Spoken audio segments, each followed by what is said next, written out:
আসসালামু আলাইকুম বন্ধুরা। এই ধানের শুরু থেকেই আপনাদের দেখাইছি, দেখেন এই ধান বের হওয়া প্রায় শেষ, হয়তো 70% বের হয়ে গেছে।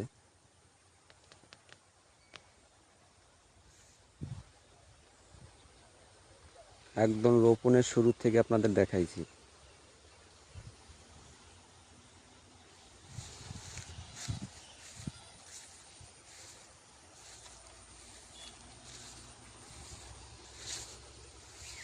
এটা বীজ চারা, এই চারাটা একটু বয়স হয়তো বেশি হয়েছিল, এর জন্য হয়তো কাঙ্ক্ষিত ফলন পাওয়া যাবে না।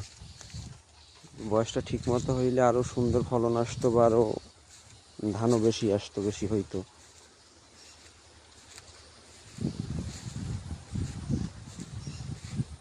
তো মাশাল্লাহ যা হয়েছে আলহামদুলিল্লাহ, তো খুব ভালো হয়েছে।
এখানে ক্ষেতের ভিতরে 3-4টা মেবি অন্য জাতের ধান, 4টা অন্য জাতের ধানের হয়েছে। এইগুলার চেহারা এক ধরনের, আর এইটার চেহারা হচ্ছে আর এক ধরনের।